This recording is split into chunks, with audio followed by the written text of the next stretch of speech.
Hari ini siap. Ini kebetulan kami sudah siapkan untuk surat penunjukan seperti jaksa penuntut persidangan. boleh silakan. Khusus terkait.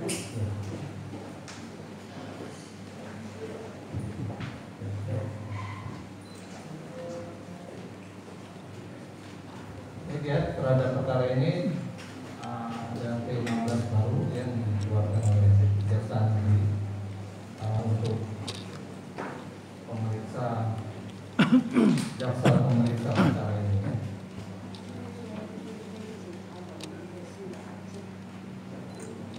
Ya, baik, sebagaimana acara pemeriksaan persidangan yang lalu, kita akan mendengarkan tuntutan pidana dari penuntut umum.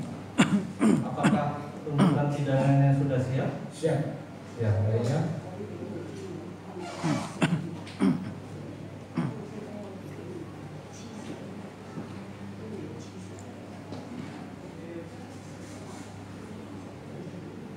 Kepada terdakwa memperhatikan yang dibacakan oleh penuntut umum, nanti diterangkan lagi oleh penuntut rumahnya ya. Baik, silakan dibacakan. Terima kasih Bapak Ketua Majelis atas kesempatan yang diberikan kepada penuntut umum membacakan surat tuntutan atas nama terdakwa Chan Yun Ching. Kejaksaan Negeri Karawang untuk keadilan. Surat tuntutan nomor register perkara 318-Karawang-09/2021. Jaksa penuntut umum pada Kejaksaan Negeri Karawang dengan memperhatikan hasil pemeriksaan sidang dalam perkara atas nama terdakwa Chan Yun Ching sebagaimana identitas yang telah dibacakan pada surat dakwaan terdahulu. Tidak kami bacakan lagi. Keterangan saksi-saksi yang dihadirkan dalam persidangan, yaitu saksi Valencia yang sebelumnya memberikan keterangan dalam persidangan, tidak kami bacakan lagi. Keterangan saksi Angel Chan yang diberikan di persidangan, tidak kami bacakan lagi. Keterangan saksi Lim Kyu Lan yang diberikan di persidangan, tidak kami bacakan lagi. Keterangan saksi Yuyun Taryuni yang diberikan di persidangan, tidak kami bacakan lagi. Keterangan ahli Al-Nuram Nubina MPSI yang diberikan di persidangan, tidak kami bacakan lagi. Keterangan Arca yang diajukan oleh terdakwa, yaitu keterangan Oni Saputra yang diberikan di persidangan, tidak kami bacakan lagi. Keterangan saksi Samsi Mahroji tidak kami bacakan lagi.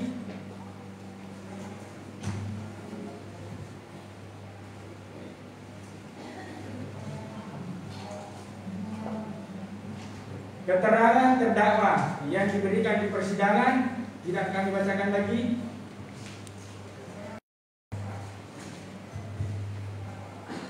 Barang bukti yang diajukan di persidangan berupa satu lembar asli kutipan akta perkawinan,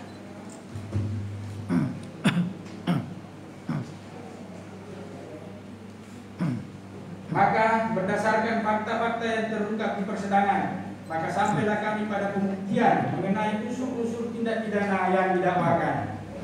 Bahwa oleh karena penuntut umum menerapkan dakwaan alternatif, maka penuntut umum menguraikan dakwaan kedua sebagaimana fakta-fakta yang diperoleh dalam persidangan, yaitu pasal 49 huruf A junto pasal 9 ayat 1 Undang-Undang RI nomor 23 tahun 2004 tentang penghapusan kekerasan dalam rumah tangga sebagaimana dakwaan kedua dengan unsur-unsur sebagai berikut.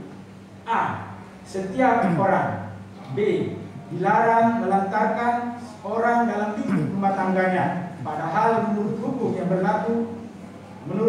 berlaku baginya atau karena persetujuan atau perjanjian ia wajib memberikan kehidupan, perawatan atau pemeliharaan. Unsur setiap orang. Siapa saja adalah subjek hukum yang secara hukum mampu mempertanggungjawabkan segala perbuatan beserta akibatnya. Dalam perkara ini yang dimaksud dengan setiap orang adalah terdakwa Chang Yung Ching yang setelah dicocokkan identitasnya di persidangan ternyata sesuai dengan identitas terdakwa dan terdakwa mampu menjawab seluruh pertanyaan yang dikemukakan kepadanya dengan baik dan benar. Maka berdasarkan fakta unsur setiap orang telah terpenuhi menurut hukum. Unsur yang kedua, dilarang menelantarkan orang dalam lingkup rumah tangga, padahal menurut hukum yang berlaku baginya atau karena persetujuan atau perjanjian ia wajib memberikan kehidupan, perawatan atau pemeliharaan. Mencermati pasal 9 ayat 1 itu, seseorang akan dianggap menelantarkan rumah tangga jika menurut hukum yang berlaku baginya diwajibkan untuk memberikan kehidupan, perawatan atau pemeliharaan. Jika merujuk pasal 34 ayat 1 Undang-Undang Perkawinan, maka kewajiban pemenuhan itu ada pada suami atau ayah, karena yang memiliki kewajiban memberikan kehidupan, perawatan atau pemeliharaan dalam sebuah keluarga adalah suami atau ayah. Pasal 34 ayat 1 Undang-Undang Perkawinan mengatur sebagai berikut. Suami wajib melindungi istrinya dan memberikan segala sesuatu keperluan hidup berumah tangga sesuai dengan kemampuannya. Penelantaran rumah tangga sebagaimana dimaksud dalam pasal 9 Undang-Undang KDRT hanya bisa dikenakan kepada seorang suami, bukan kepada istri, kecuali jika antara suami dan istri terdapat suatu perjanjian yang menyatakan istri menanggung pembiayaan pemeliharaan terhadap suami dan anak-anaknya, dan ketika dia melalaikan kewajibannya maka dia dapat dikenakan pasal penelantaran keluarga. Hal ini yang membedakan penelantaran keluarga sebagai salah satu bentuk kekerasan dengan 3 bentuk kekerasan seperti fisik, psikis, dan seksual. Jika ketiga bentuk kekerasan bisa dialami oleh siapa saja dalam rumah tangga, tetapi pasal 9 ayat 1 menekankan bahwa korban adalah perempuan. Demikian pula halnya dengan penelantaran terhadap anak. Penelantaran merupakan suatu perbuatan yang melanggar norma hukum yang berlaku, dan perbuatan ini dilakukan oleh orang tua dari anak tersebut. Dimungkinkan karena orang tua tersebut tidak bisa memenuhi kebutuhan anak secara wajar, baik fisik, mental, spiritual, maupun sosial. Kepentingan anak haruslah dijadikan dasar pedoman oleh mereka yang bertanggung jawab terhadap pendidikan dan bimbingan anak yang bersangkutan. Pertama-tama tanggung jawab tentang pada orang tua mereka. Anak-anak harus mempunyai kesempatan yang leluasa untuk bermain dan berekreasi yang harus diarahkan untuk tujuan pendidikan. Jenis penelantaran yaitu tidak menyediakan makanan, pakaian, tempat tinggal maupun kasih sayang yang cukup bagi seseorang anak. Penelantaran mempunyai pengertian yaitu merupakan kegagalan untuk memberikan keperluan hidup yang mendasar kepada anak seperti makan, pakaian, dan tempat berlindung. Perhatian atau pengawasan kesehatan sehingga mengakibatkan kesehatan dan perkembangan anak dapat atau mungkin dapat terancam. Bahwa terhadap lingkup rumah tangga dapat dilihat tentang cakupan rumah tangga sebagai berikut. A. Suami, istri, dan anak atau termasuk anak angkat dan anak tiri. B. Orang-orang yang mempunyai hubungan keluarga karena hubungan darah perkawinan. Misalnya mertua, menantu, ipar, dan besan. Persusuan, pengasuhan, dan perwalian yang menetap dalam rumah tangga. C. Orang yang bekerja membantu rumah tangga dan menetap dalam rumah tangga tersebut dalam jangka waktu selama berada dalam rumah tangga yang bersangkutan. Bawah dari beberapa pengertian penelantaran dalam rumah tangga apabila dihubungkan dengan keterangan saksi korban Valencia Lim yang dituangkan dalam BAP dan dinyatakan di depan persidangan menyatakan bahwa saksi korban Valencia menikah dengan terdakwa Chang Yung Ching pada tanggal 11 Februari 2000 tahun 2000. Pernikahan tersebut sah secara hukum dan agama dan tercatat di Dinas Kependudukan dan Pencatatan Sipil Kota Pontianak. Saksi korban Valencia dan terdakwa Chang Yung Ching serta kedua anak saksi tinggal di dusun Pakuncen, RT 001 RW 006, Desa Sukaharja, Kecamatan Teluk Jambe Timur, Kabupaten Karawang sampai dengan saat ini. Sejak bulan Februari 2019 sampai dengan sekarang saksi korban Valencia sudah tidak tinggal bersama dengan terdakwa Chang Yung Ching karena sedang proses cerai dan menunggu putusan Mahkamah Agung. Bahwa selama berpisah terdakwa Chang Yung Ching hanya sekali mengirimkan uang sebesar 30 juta rupiah. Namun beberapa hari kemudian saksi Valencia kirimkan kembali uang tersebut kepada terdakwa Chan Yun Ching. Kemudian saksi korban Valencia dilaporkan oleh terdakwa Chan Yun Ching dengan 2 pelaporan di Polda Jabar dan Polsek Jambi Timur. Dan karena pelapor oleh terdakwa Chan Yun Ching kepada saksi membuat saksi korban Valencia semakin tertekan dan merasa tidak nyaman. Saksi korban Valencia pernah menjalani pengobatan ke psikiater sekitar bulan Januari 2019 di Rumah Sakit Omni Hospital Cikarang. Pada saat itu alasan saksi berkonsultasi karena saksi selama menjalani hubungan berumah tangga menjalani hubungan berumah tangga merasa tertekan karena terdakwa Chan Yun Ching sangat egois dan saksi dianggap sudah gila oleh terdakwa Chan Yun Ching. Saksi korban Valencia menerangkan bahwa terdakwa Chan Yun Ching telah menelantarkan saksi korban Valencia dan kedua anak-anak saksi sejak bulan Februari 2019 dengan cara meninggalkan rumah tanpa memberikan biaya untuk hidup sehari-hari. Lalu sejak bulan Februari 2019, saudara Chan Yun Ching sudah tidak pernah lagi memberikan nafkah lahir maupun batin, perawatan dan pemeliharaan kepada saksi korban Valencia dan kedua anaknya. Pada sekitar bulan September 2019, anak saksi korban Valencia bernama saudara Wilson Chan menderita sakit gula yang memerlukan perhatian lebih dan perawatan secara medis. Namun terdakwa Chan Yun Ching, suami saksi korban Valencia, tidak pernah sama sekali menanyakan kabar ataupun pulang ke rumah untuk memberikan perhatian dan perawatan.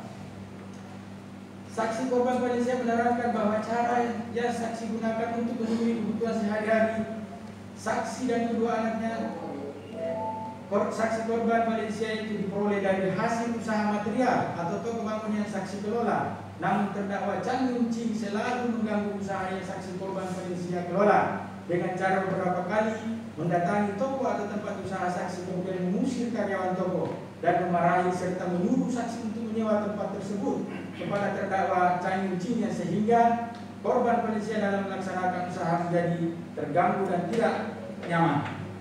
Keterangan saksi Angel Chan di depan persidangan di bawah sumpah menurut agama Buddha.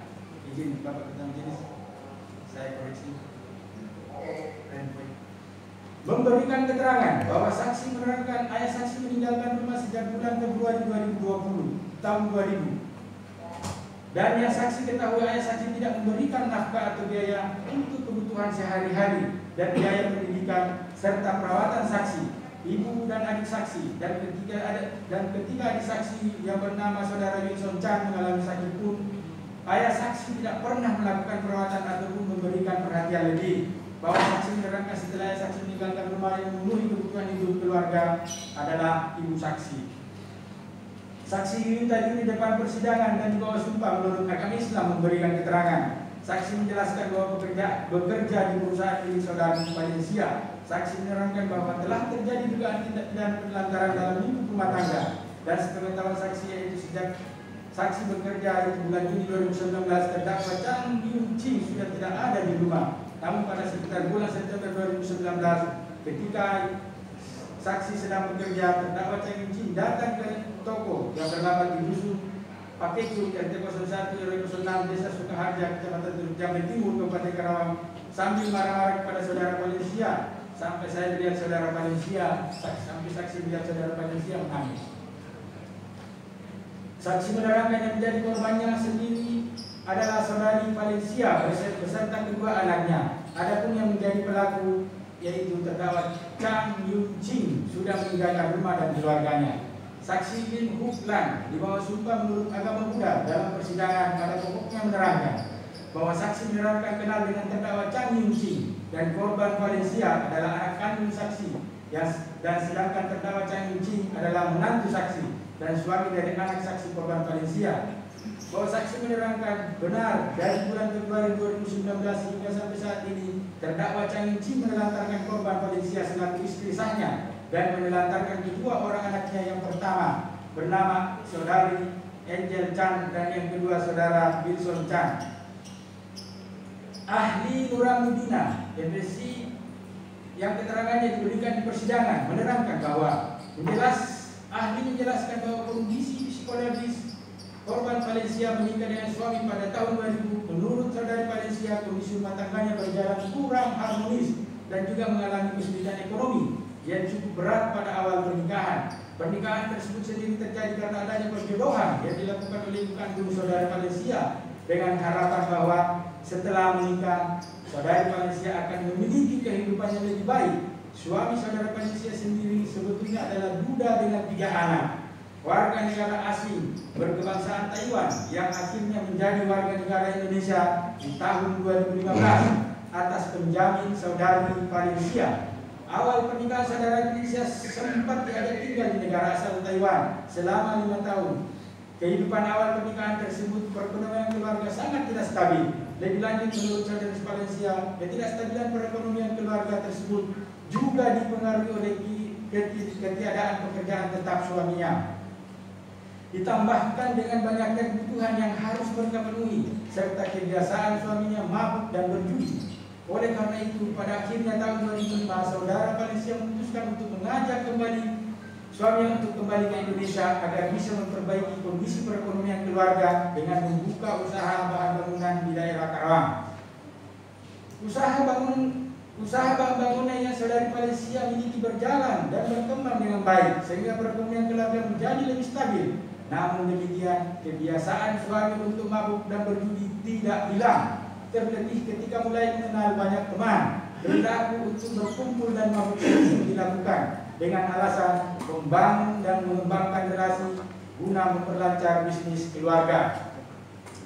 Pada tahun 2016 saudari Valencia membuka persoalan terbatas dengan bantuan modal dari saudari Valencia. Perjalanan perkembangan PT yang dibuat oleh suami saudari Valencia ternyata memancing banyak konflik yang membuat rumah tangga saudari Valencia semakin tidak harmonis. Perselisihan masalah keuangan PT dan usaha bahan bangunan selalu menjadi isu atau masalah yang tidak pernah terselesaikan. Menurut saudara Valencia, suaminya semakin sering berperilaku kasar dan konflik muncul. Kata-kata kasar, intimidasi, hinaan dan fitnah seringkali dilontarkan. Hingga akhirnya saudari Valencia memutuskan untuk mengajukan cerai karena merasa tidak tahan dengan suami semua perilaku yang dimunculkan oleh suaminya. Namun menurut saudari Valencia, suaminya berusaha menghentikan proses perceraian sehingga konflik di antara mereka semakin rumit dan menegang. Kondisi tersebut berjalan hampir selama 2 tahun dan memberikan dampak yang signifikan pada kondisi kesehatan mental saudara Valencia. Saudara Valencia menjadi sering mengalami kesulitan tidur atau insomnia dan suasana hati mood negatif selama berbulan-bulan. Lalu mengalami jantung berdebar ketika mendengar suara yang mengagetkan, terlebih saat pengacara suami menghubungi dan merasa cemas sepanjang hari terhadap keselamatan dirinya dan juga anak-anak saudari Valencia. Juga sempat dirawat di rumah sakit akibat gejala-gejala tersebut dan akhirnya mendapat perawatan dari psikiater untuk menghilangkan kecemasan yang dimilikinya. Selain kondisi tersebut, intimidasi yang dilakukan oleh suami saudari Valencia juga diperlihatkan di depan anak. Suami menelpon dan berbicara kasar kepada anak pertama mereka, hingga anak pertama mereka merasa sangat frustasi dan muncul ide sendiri. Ahli menjelaskan bahwa saudara Valencia merupakan anak pertama dari pasangan suami saudari Valencia dengan ayahnya terlapor. Saudara Angel lahir pada tahun 2002 di Taiwan, negara asal dari ayahnya. Saudara Angel tinggal di negara tersebut sampai usia 3 tahun kelahirannya. Menurut saudara Angel, selama menjalani kehidupan di Taiwan, keluarganya mengalami kesulitan ekonomi yang cukup parah. Sampai akhirnya saudara ibunya menyarankan agar sekeluarga kembali ke Indonesia dan membuka usaha di Karawang. Orang tua saudara Angel pun menyetujui, lalu mereka kembali ke negara asal ibunya dan memulai usaha di daerah Karawang. Bagi saudara Angel, usaha yang dibangun adalah milik ibunya karena ayahnya tidak banyak melibatkan diri dalam proses pendirian usaha tersebut. Menurut saudara Angel, selama sampai tahun 2017 kehidupan keluarga berjalan dengan cukup harmonis dan minim konflik. Jika muncul konflik, respon ayah dan ibunya pun tidak menunjukkan adanya tanda-tanda agresif, baik secara fisik ataupun verbal. Saudari Angel merasakan kehangatan dari ayah dan ibunya dengan cara yang berbeda. Bagi saudara Angel, ibunya adalah sosok perempuan dewasa yang tegas, melindungi keluarga dan kuat. Bahkan bagi saudara Angel, ibunya berperan sebagai kepala keluarga karena selama ini dia berusaha dengan gigih memperbaiki perekonomian keluarga sampai kondisi perekonomian pun stabil. Adapun ayahnya adalah sosok yang cuek, namun tetap perhatian kepada anggota keluarga. Hanya saja bagi saudara NJ, ayahnya cenderung pemalas dan enggan berusaha membantu ibunya untuk memperbaiki ekonomi keluarganya. Saat ekonomi keluarganya mulai berkembang baik, ayahnya mencoba untuk membuka persoalan terbatas dengan bantuan modal dari ibunya. Berbeda dengan usaha yang dibangun oleh ibunya, PT yang didirikan oleh ayahnya tidak berjalan lancar sampai akhirnya ia banyak menghabiskan keuntungan usaha ibunya. Dari keterangan para saksi, khususnya saksi korban Valencia Lim dan saksi Angel Chan dan ahli yang merupakan fakta hukum menunjukkan terdakwa Chan Min Ching menikah dengan saksi korban Valencia Lim pada tahun 2000, dan sejak menikah kondisi rumah tangga berjalan kurang harmonis dan juga mengalami kesulitan ekonomi yang cukup berat pada awal pernikahan. Pernikahan tersebut sendiri terjadi karena adanya perjodohan yang dilakukan oleh ibu kandung korban Valencia Lim dengan harapan bahwa setelah menikah korban Valencia Lim akan memiliki kehidupan yang lebih baik. Terdakwa Chan Min Ching sendiri sebetulnya adalah duda dengan 3 anak warga negara asing berkebangsaan Taiwan yang akhirnya menjadi warga negara Indonesia di tahun 2015 atas penjamin korban Valencia Lim. Awal pernikahan korban Valencia Lim tinggal di negara asal suami selama 5 tahun. Dan saat itu kehidupan perekonomian sangat tidak stabil. Lanjut menurut korban Valencia Lim, ketidakstabilan perekonomian keluarganya karena terdakwa Chan Min Ching tidak mempunyai pekerjaan tetap, ditambah dengan banyaknya kebutuhan yang harus dipenuhi serta kebiasaan buruk terdakwa Chan Min Ching mabuk dan berjudi. Oleh karena pada akhirnya tahun 2005 korban Valencia Lim memutuskan untuk mengajak kembali terdakwa Chan Min Ching untuk kembali hidup di Indonesia agar bisa memperbaiki kondisi ekonomi keluarga dengan membuka usaha bahan bangunan di daerah Karawang. Kemudian pada bulan Februari 2019 terdakwa Chan Min Ching meninggalkan rumah tangga tanpa memberikan biaya untuk hidup sehari-hari. Lalu sejak bulan Februari 2019 terdakwa Chan Min Ching tidak pernah lagi memberikan nafkah lahir maupun batin kepada korban Valencia Lim, perawatan dan pemeliharaan kepada kedua anak saksi korban. Dan pada bulan September 2019 anak saksi yang bernama saudara Wilson Chan menderita sakit gula yang memerlukan perhatian lebih dan perawatan secara medis. Namun suami saksi terdakwa Chan Min Ching tidak pernah sama sekali menanyakan kabar ataupun pulang ke rumah untuk memberikan perhatian dan perawatan. Bahwa perbuatan terdakwa Chan Min Ching tersebut adalah perbuatan menelantarkan karena istri dan 2 orang anaknya tidak diberikan nafkah. Istri tidak diberikan nafkah batin maupun nafkah lahir, tidak memberikan perhatian kepada anak-anaknya sejak bulan Februari 2019 sampai dengan perkara ini disidangkan. Bahwa sekalipun terdakwa Chan Min Ching pernah mengirimkan uang sebesar Rp 30 juta rupiah, akan tetapi korban Valencia Lim mengembalikan uang tersebut kepada terdakwa Chan Min Ching karena uang tersebut tidak cukup untuk membayar biaya kebutuhan sekolah dan pengobatan anaknya, serta tidak bisa membiayai kebutuhan sehari-hari kedua orang anak terdakwa Chan Min Ching selama ditinggal oleh terdakwa Chan Min Ching. Bahwa tindakan terdakwa Chan Min Ching kepada korban Valencia Lim dan kedua orang anaknya merupakan tindakan penelantaran sebagaimana dimaksud dari pasal 9 ayat 1. Seseorang akan dianggap menelantarkan rumah tangga jika menurut hukum yang berlaku baginya diwajibkan untuk memberikan kehidupan, perawatan atau pemeliharaan. Jika merujuk pada pasal 34 ayat 1 Undang-Undang Perkawinan, maka kewajiban pemenuhan itu ada pada suami atau ayah, karena yang memiliki kewajiban memberikan kehidupan, perawatan atau pemeliharaan dalam sebuah keluarga adalah suami atau ayah.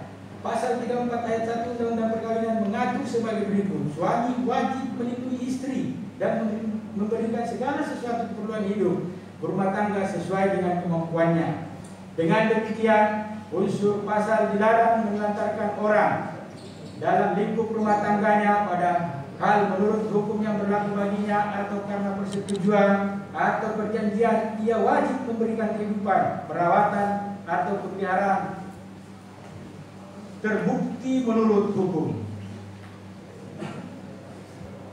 bahwa berdasarkan uraian tersebut di atas, maka unsur pasal 49 huruf A junto pasal 9 ayat 1 Undang-Undang RI nomor 23 tahun 2004 tentang penghapusan kekerasan dalam rumah tangga sebagaimana dalam buku dakwaan kedua telah terbukti menurut hukum bahwa setelah perbuatan pidana dapat dilakukan, maka untuk menentukan apakah terdakwa dapat dijatuhi pidana atau perbuatan tersebut perlu ditinjau pertanggungjawaban pidana yaitu alasan-alasan yang menghapus kesalahan dan menghapuskan pidana. Dari fakta-fakta yang terungkap di persidangan, tidak terdapat hal-hal yang dapat menghapuskan pertanggungjawaban pidananya. Oleh karena itu, terhadap terdakwa harus dijatuhi pidana setimpal dengan kesalahannya. Dilanjutkan oleh kawan saya.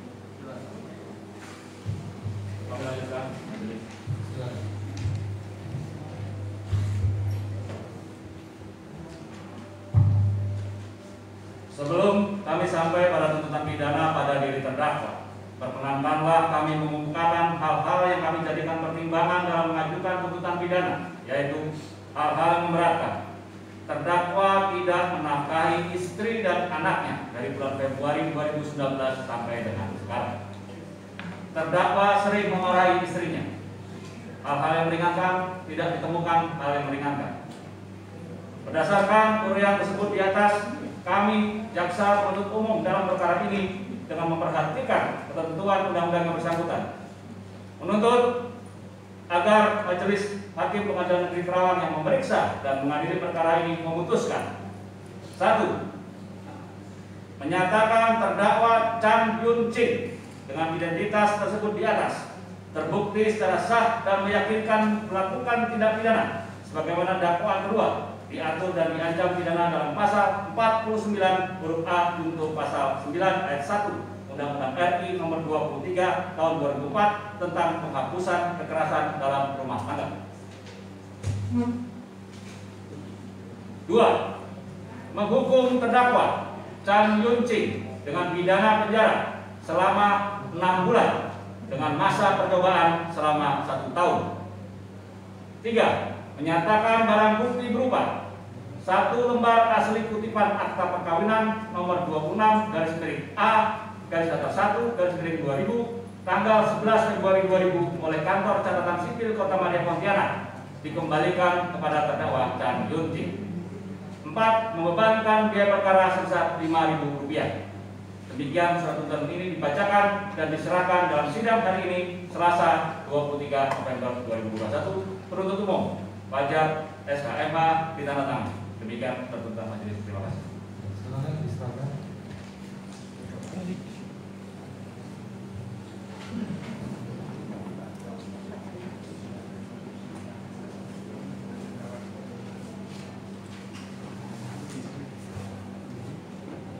Tadi ada beberapa rempel ya.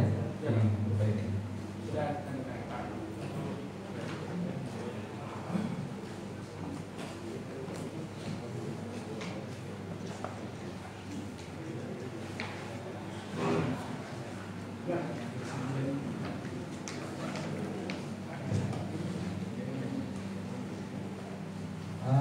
Penuntut umum, apakah renpoinnya sudah semua ini?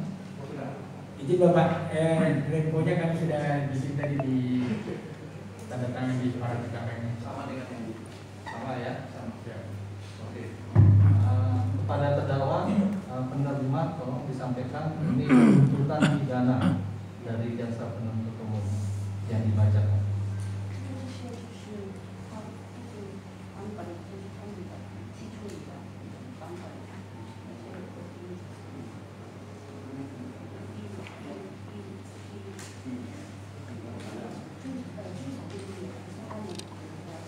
Ya nanti, oke. Nanti silakan nanti kepada penasihat hukum saudara akan lebih diterangkan lagi ya. Terhadap tuntutan yang setelah dibacakan oleh penuntut umum, kita kasih kesempatan kepada terdakwa maupun penasihat hukum terdakwa apakah akan mengajukan pledoi pembelaan terhadap tuntutan ini. Silakan terdakwa bisa mendekat ya.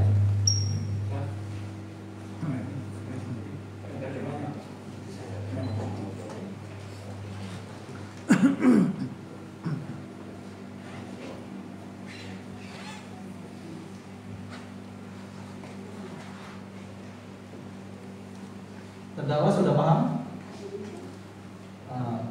Penterjemah silakan diberitahu apa itu.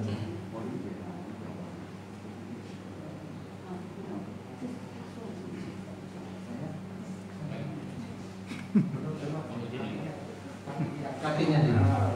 Baik ya. Ini akan diajukan oleh penasihat hukum atau terdakwa?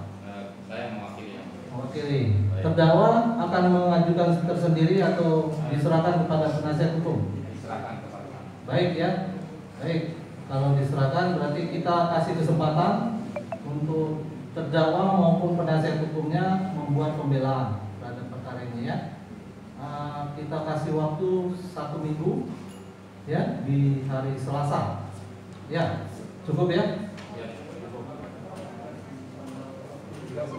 Tanggal 30 ya penuntut umum. Tanggal 30 hari Selasa kita mendengarkan pembelaan dari penasihat hukum terdakwa ya. Paham ya terdakwa? Baik, jadi kita tunda untuk pembelaannya oleh penasihat hukum terdakwa di hari tersebut. Kepada terdakwa kami perintahkan agar tetap hadir di persidangan ya. Oke ya, baik, sidang ditutup.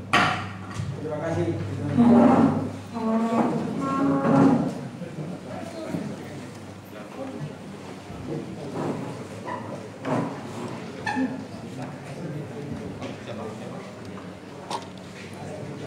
Maju kan? Cicing lain bapak di pintu.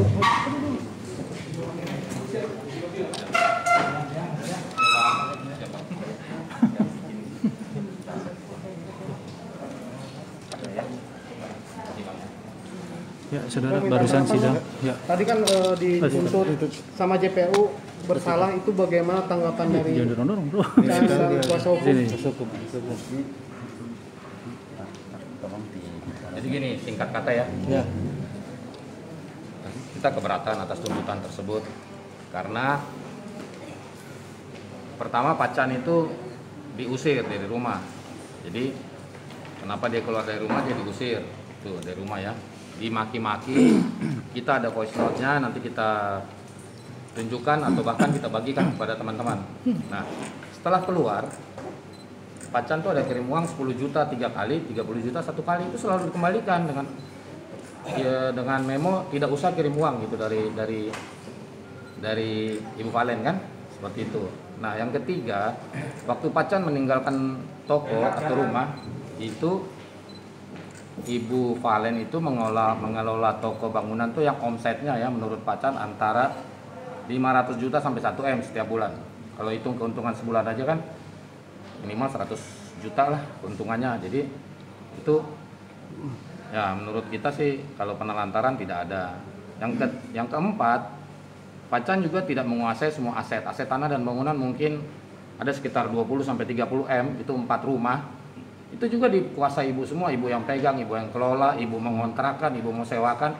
Dia dapat penghasilan dari situ. Pacan keluar hanya bawa baju dan 1 mobil CR-V hitam. Berarti persiapan pledoi nanti gimana, Pak? Ya kita akan membantah bahwa tidak ada penelantaran karena Pacan diusir, Pacan kirim uang, ya mereka nggak terima kok, mereka kembalikan. Kan tadi dengar dari jaksa, cuma dia cuma sebut yang 30 juta.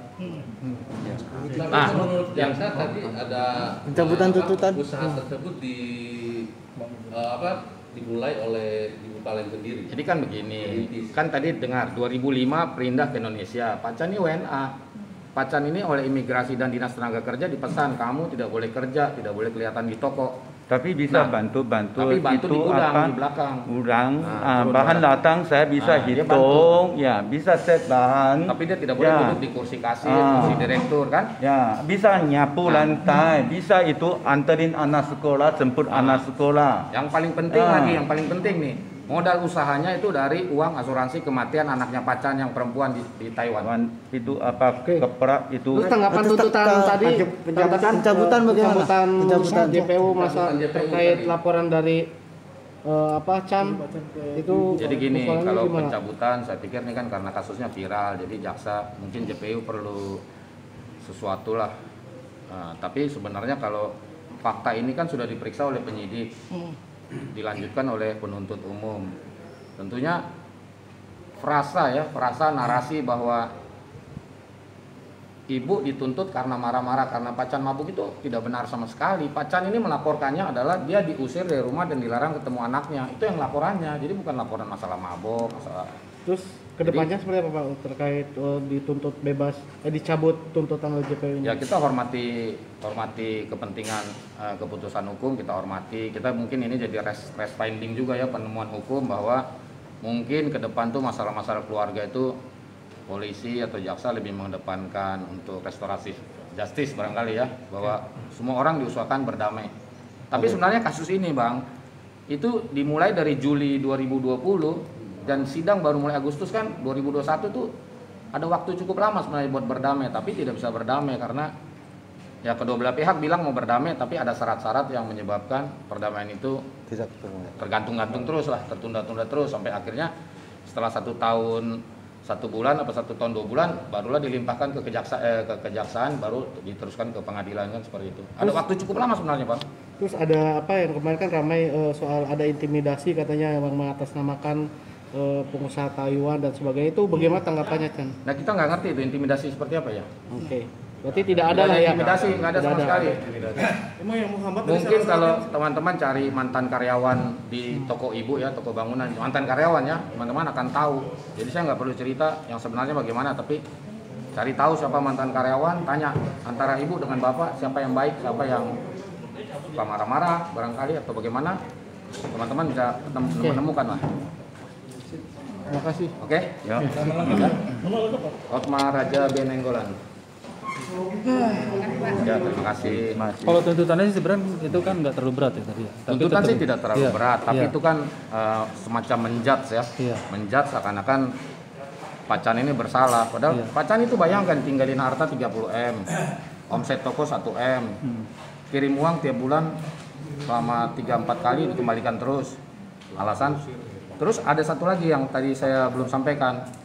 2 bulan setelah Pacan keluar, ibu telepon Pacan, Pak, bisa nggak ke notaris? Kita mau ajukan pinjaman uang 2M ke Saya bank. juga bantu. Ke bank. Dia bantu tanda tangan. Ibu Valen dapat uang 2M, kata Pacan dipakai untuk renovasi toko. Akhirnya berubahlah sekarang jadi supermarket dengan segala isinya. Itu Coba. Jadi penelantarannya di mana? Itu setelah pertikaian atau sebelum? Setelah pertikaian. Jadi Setelah Pacan kan pertikaian juga? diusirnya bulan Februari. Bulan April, 2 bulan kemudian Pacan tolong datang dong ke kantor notaris.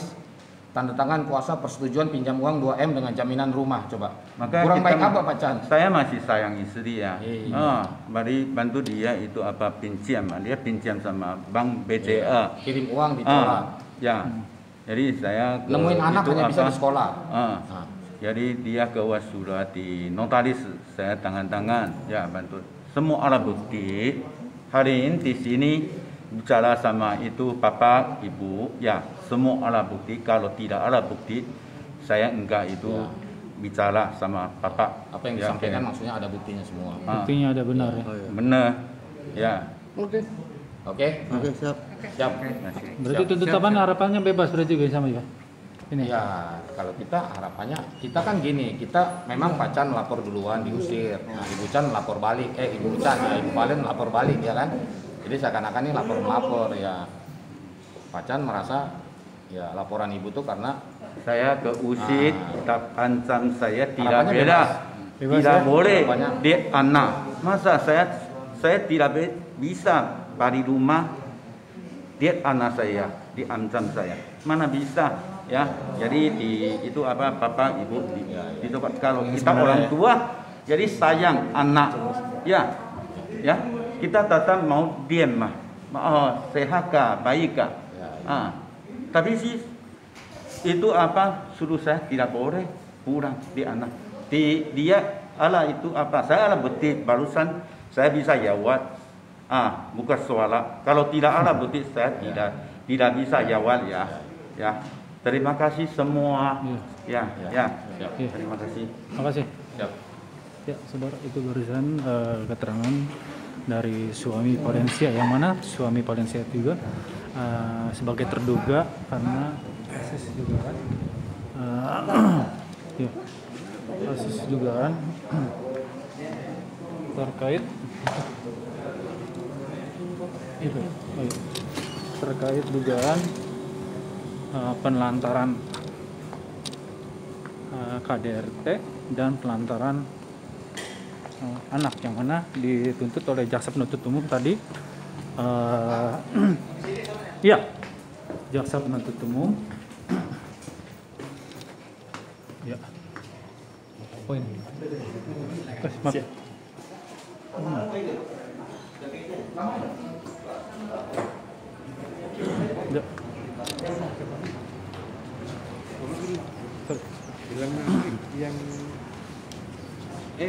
Tuntutan 6 bulan percobaan atau tuntutan 6 bulan percobaan 1 tahun.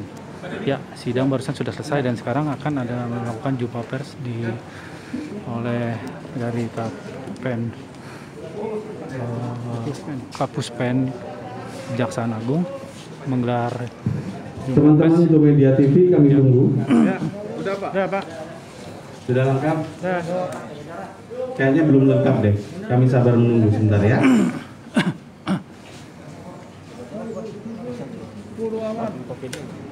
Ya. Kita sidang barusan sudah selesai, keterangan dari suami korban, baik pengacara, dan sekarang akan digelar itu tentang Sekali lagi teman-teman Media TV sudah standby semua? Sudah Pak. Oke. Tolong dipersiapkan pertanyaan. Ada, kalau nggak ada, alhamdulillah.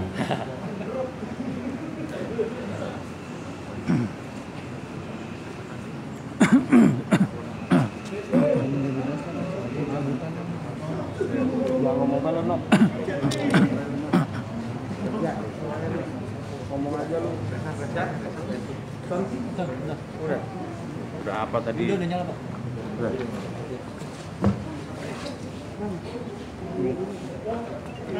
Bang. Bawa dong. Depan. Ya.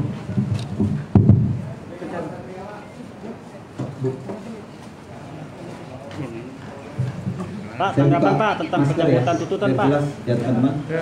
Ya. Baik, rekan-rekan media sekalian.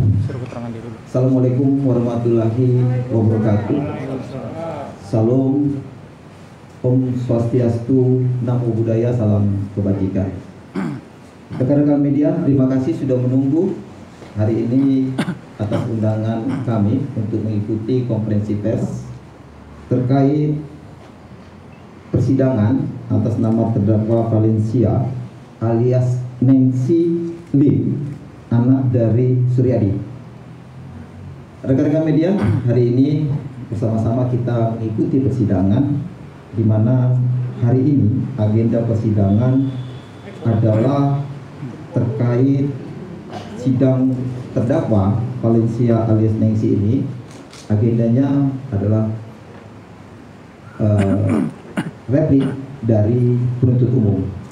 Replik penuntut umum adalah menanggapi atas pledoi yang diberikan oleh penasihat hukum dan terdakwa.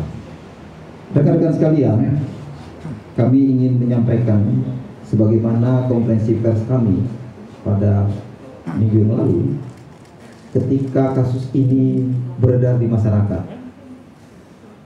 Bapak Jaksa Agung memberikan perhatian khusus terhadap penanganan perkara ini yang ada di persidangan Pengadilan Negeri Karawang.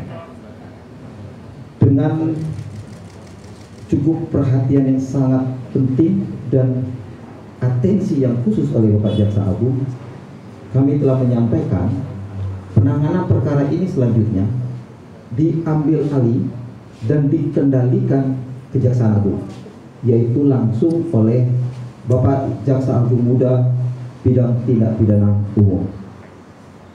Oleh karena itu, rekan-rekan sekalian, ketika dikendalikan oleh Jampidum, maka untuk hari ini replik, segala replik telah dilakukan dan diambil alih, dan Jaksa Agung Muda Tindak Pidana Umum telah menunjuk tim Jaksa P16A dan tim Jaksa P16A yang berada di Kejaksaan Agung.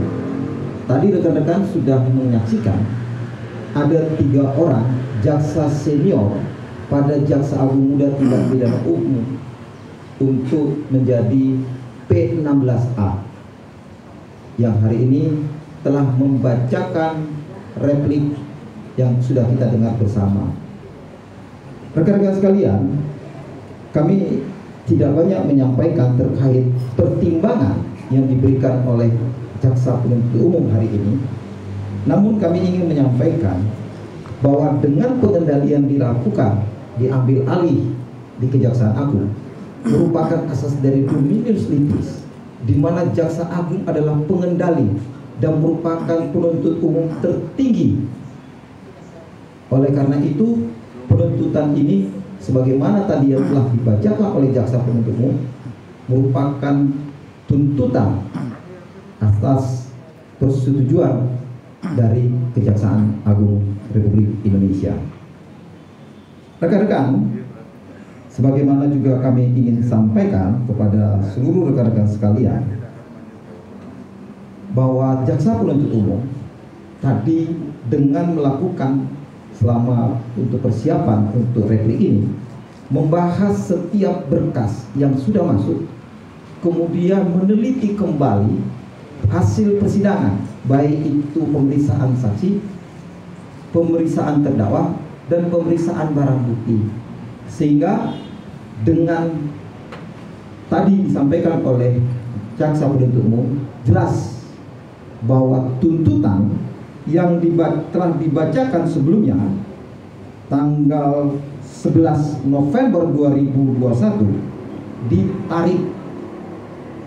Dengan ditariknya tuntutan, maka tuntutan tersebut dinyatakan tidak berlaku, dan selanjutnya Jaksa Penuntut Umum tadi juga melakukan penuntutan, memperbaiki tuntutan yang sebelumnya dengan menyatakan bahwa terdakwa Valencia alias Nancy Lim, anak dari Suryadi, tidak terbukti secara sah dan meyakinkan melakukan tindak pidana kekerasan psikis dalam lingkup rumah tangga sebagaimana pasal 45A ayat 1 junto pasal 5 huruf B dari Undang-Undang 23 tahun 2004 tentang penghapusan kekerasan dalam rumah tangga.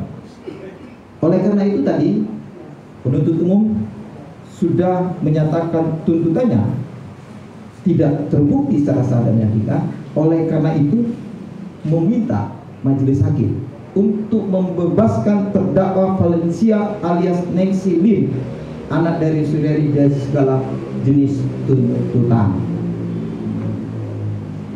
Rekan-rekan sekalian, kami ingin menyampaikan pertimbangan ini merupakan bentuk wujud rasa keadilan yang dinilai oleh Bapak Jaksa Agung pantas dan harus diterapkan kepada terdakwa.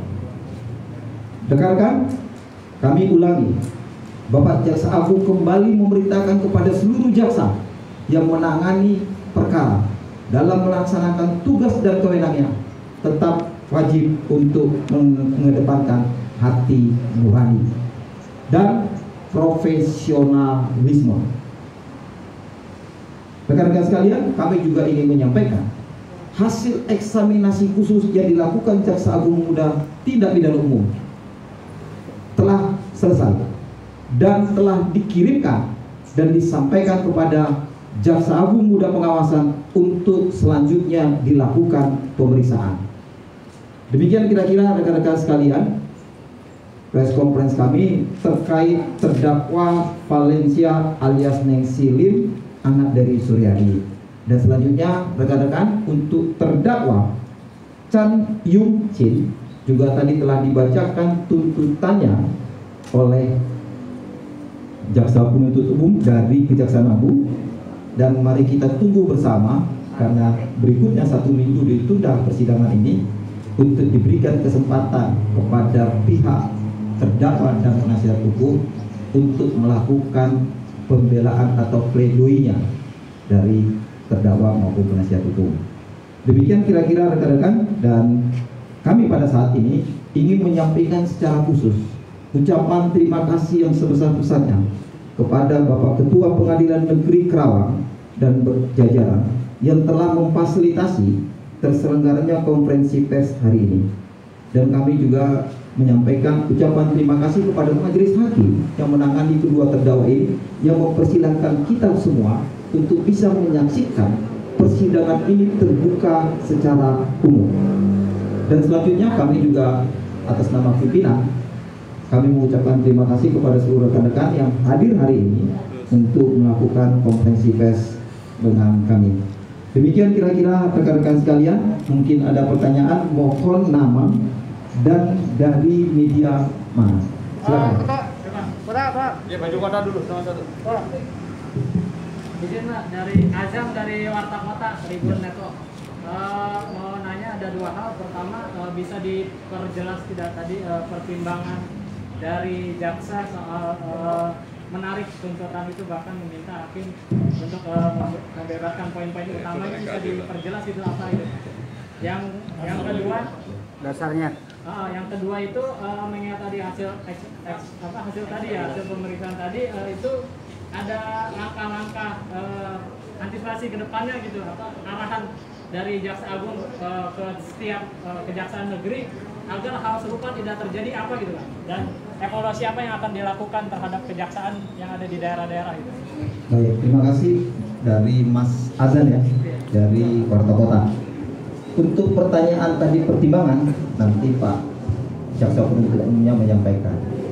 Terkait langkah-langkah, selalu Bapak Jaksa Agung Muda Tindak Pidana Umum selaku pengendali perkara tindak pidana umum sudah sering menyampaikan baik itu aturan, SOP, dan menggugah para seluruh jaksa untuk berhati-hati dan secara profesional menangani perkara-perkara yang terjadi dan ditangani oleh masing-masing jaksa.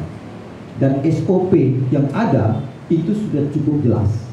Sebagaimana kami sudah sampaikan, ada beberapa temuan eksaminasi khusus dan sudah kami rilis di minggu lalu, dan hal itu akan menjadi perhatian bagi para jaksa untuk lebih profesional dan lebih hati-hati, karena hal ini, perkara ini adalah perkara yang menyangkut hubungan rumah tangga pada awalnya.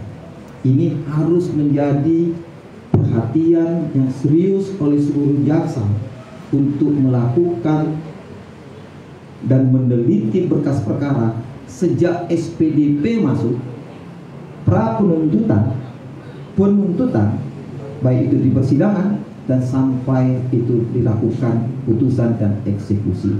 Ini bersama-sama mari kita terima kasih kepada teman-teman media yang telah juga berpartisipasi. Oleh karena itu kita melihat hal ini menjadi masalah atau yang menjadi hal yang menjadi atensi serius bagi pimpinan kejaksaan untuk dilakukan pemeriksaan, dan bagi para jaksa yang tidak profesional kita tunggu bagaimana hasil pemeriksaan pengawasan Kejaksaan Agung dan hukuman, apakah hukuman disiplin itu nanti setelah Jaksa Agung Muda Pengawasan selesai melakukan pemeriksaan terhadap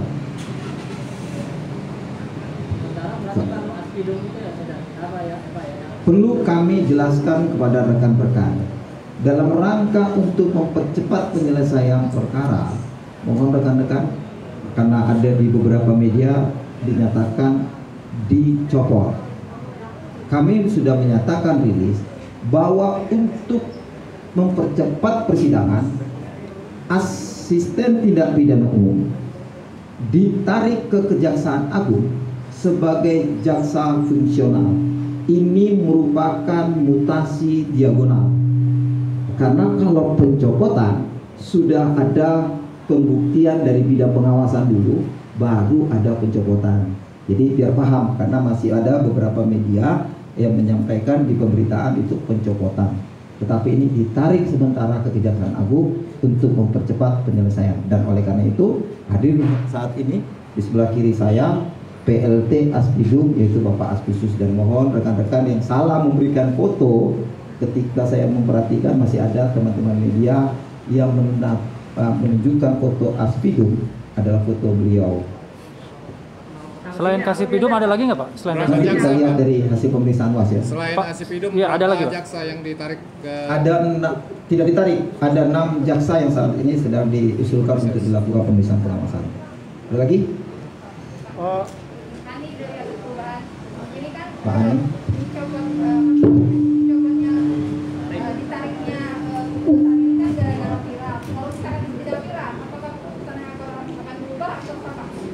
Ya, ada proses hukum.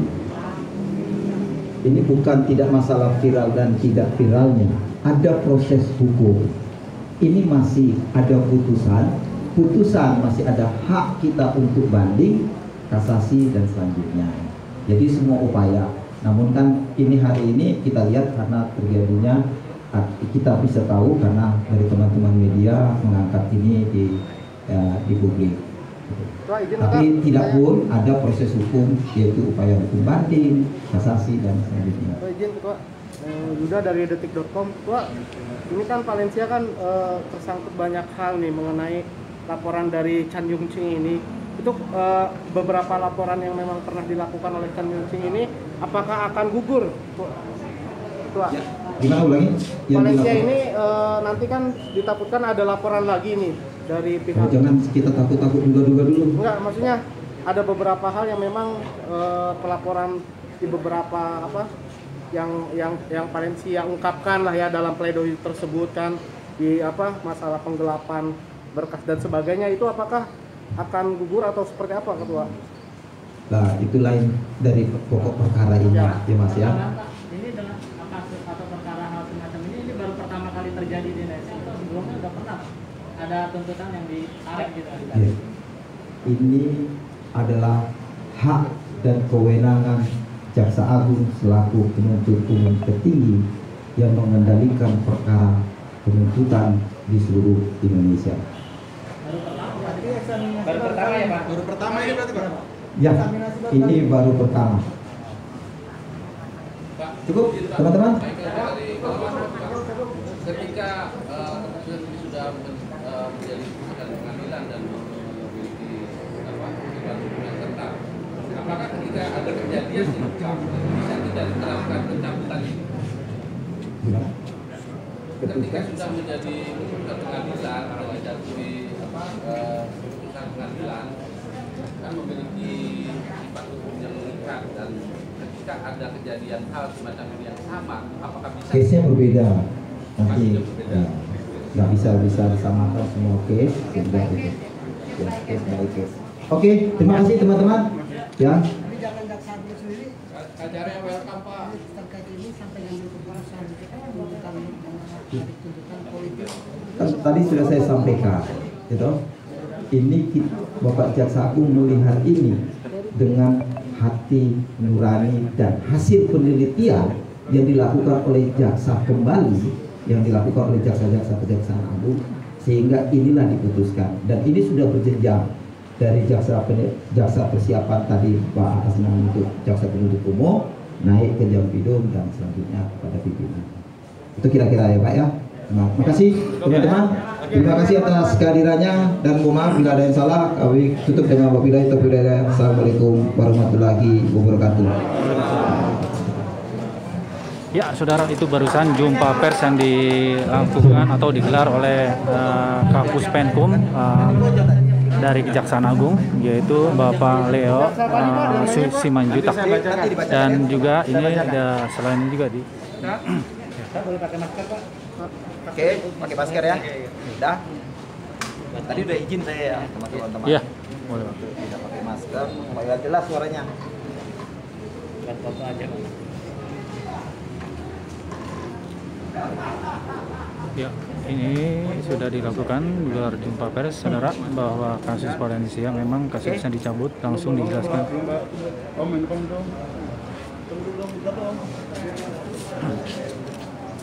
Bahwa kasus Valencia ini sendiri memang kasusnya dicabut, juga sudah dijelaskan langsung oleh Kapus Penkum Kejaksaan Agung, yaitu Bapak Leo Simanjutak, yang mana memang ya.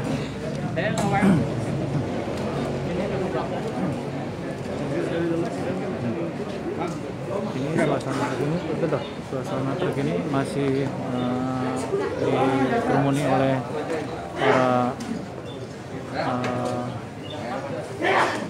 wartawan, yang mana memang sejumlah para jurnalis dari media online maupun media televisi ini sedang masih berada di depan kantor Pengadilan Negeri Karawang. Jadi untuk kasusnya sendiri, kasus sidang Valencia juga akan digelar pekan depan, dan juga suaminya juga akan pekan depan dengan tuntutan yang atau agenda yang berbeda. Ya pemirsa, demikian untuk sementara yang dapat kami informasikan.